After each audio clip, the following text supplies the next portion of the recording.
Okay, we are back. I'm very happy to have on the Goldstein on Gelt show Maya Weiss-Tamir, who runs her own law firm based in Haifa. She's an attorney, and she's also a mediator, and she's an economist as well. Maya, real pleasure to have you. Thank you. I'd like to talk today about kind of a big issue going on in the Jewish world, that Spain is intending to grant citizenship to whoever can prove that he's a descendant of the Sephardic Jews that were kicked out of Spain about 500 years ago. Is this really how it sounds? Apparently so. This issue has started about a year ago when a press release in Spain stated that the intention to grant Spanish citizenship to the descendants of the Jewish people.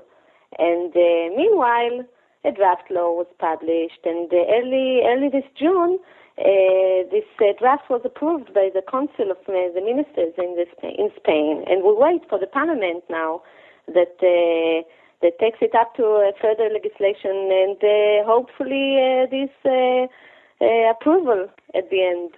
So is there any precedent for this kind of legislation? I'm not familiar with one. This is very, very exceptional circumstances. So what's so special about this law? The current law in Spain, known as the Civil Code, places certain requirements. It asks for you to live in Spain for 2 years and waive your other citizenship. It is not a very easy demand for people that want to ask for citizenship. And this law, it appears to be that will give the citizenship without fulfilling these requirements, and you can automatically, if you stand with the criteria, the law will give you the citizenship automatically without conditions. So, what are the actual benefits of being a Spanish citizen? The Spanish citizenship is like an European one. You can travel easy in Europe. You can work. You can get jobs. This is not only the Spanish rights. I think the benefit is for all Europe. So wouldn't there, of course, come with all of these rights certain responsibilities as well? Of course, like you have citizenship in every other country, you have rights and demands. So who's the target for this? Who are the people who you expect to mostly be applying for this citizenship? Look, since more than a year ago, I talked to many people that are interested here in Israel, and even all over the world. I got some phones from other countries, and I think if I can divide the calls, I think you have the ones that want it for sentimental reasons. You know, they think this is like something they need to get because it was robbed from their families back then. And those who think this might be good for them from any practical reasons, they want another job, just to have another citizenship. You can never know what happens. Okay. We're talking with Maya Weiss-Tamir, who runs her own law firm based in Haifa, and she helps people to get to reclaim their Spanish citizenship. Maya, let's go a little more in depth about the responsibilities.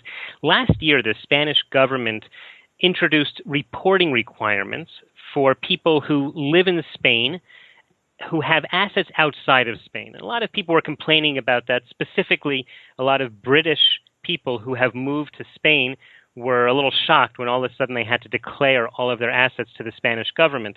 The Spanish government said, wait a second, you don't have to pay tax on it. This is just a reporting requirement. But a lot of people feel that's the first step to the government actually demanding money, and they charge you a fine if you don't pay. Do you think that's something that people who are applying for Spanish citizenship today should be concerned about? Because once they sign up and they get a passport, a European passport or a Spanish passport, who knows what's going to be coming down the pike that could actually cause them real problems? I cannot really answer this question because what will happen, you can never know. You have to take into account that if you get a citizenship from another country, you had to be, you had to stand to all the requirements. I believe this law wants to do better with those people, but to not really explore and to use the situation to get more money. Maybe they want to try to attract to the country better people, strong people that will try to make better of the situation in Spain. It is not so good today, not the financial situation. I see. So again, it's something you don't know. It's something you really have to be careful about. Yes, everyone should take into account that something like this might happen. Mm-hmm. I'll tell you an example that we've seen also in Israel is that a lot of times parents or grandparents moved to Israel. They made Aliyah, and then their children they came from America, and their children or grandchildren may not even speak English, but they've got American citizenship, which creates all sorts of not only reporting responsibilities, but they actually have to pay tax on the income, and they don't even know about it, and yet they're getting in trouble. Right. I'm familiar with this problem, but I haven't heard of something like this in Spain with other people that got Spanish because of other reasons they were entitled to. So I'm not familiar with something like this that happens right now. If they will change the law in the future, everything can happen. You never know. Are there other countries that people find it easy to get citizenship within the European Union so that they are able to carry a second passport? I don't think that it is an easy procedure in any country. It's not easy. It is not a short procedure. Spain has more options that you can ask for citizenship in Spain, not in these circumstances we are talking about now. If you want to invest in Spain, if you want to buy a property, so you only need to have a fortune. Tell me, what do you think are there other interests, let's say, that the Spanish government might have in making this law? Maybe they want to appear better in the eyes of the world. To fix a historical wrong, perhaps? Yes, maybe they want to fix it. Maybe they want to attract some strong population to the country, because we have to be honest. People that can invest and they can buy real estate and they can open firms in Spain can only make it better for Spain. Mm-hmm. So at this point, if someone were to sign up and get citizenship, but let's say continue living outside of Spain, for example, in Israel, would he have any other obligations? Is there a tax requirement for people with Spanish citizenship who don't live in Spain and maybe don't even have any money in Spain? I'm not familiar with one, but this is a very wide question because always you need to check the specific case and see one-to-one what are the circumstances. Yeah, I think that's actually very good advice. I think for people who are listening to this discussion who might be of Sephardic background who could apply for citizenship, don't just jump to do it. In the same way, I see a lot of times in Israel when the grandparents are Americans who live here, they take a trip to America for a few months with their grandchildren so that the grandchildren are able to meet certain criteria to get U.S. citizenship. And again, once they're in that net, of course, there are benefits, but there are real issues regarding taxes and that those kids will then have for the rest of their lives. Yes. Let's hope that the Sephardic people will not learn from the Americans because the law, is very harsh on people, especially in the tax area. Yeah, that's true. So just give us 1 minute. If someone finds out that he is one of these people on the list of Sephardic names, what should he do? What's the next step? First of all, I have to mention that that list is not an official list that's published by the Spanish government. So it is not the only criteria. You find your name and that's it. You have to show the government you have a special relationship to Spain, in the historical relationship and even the current relationship.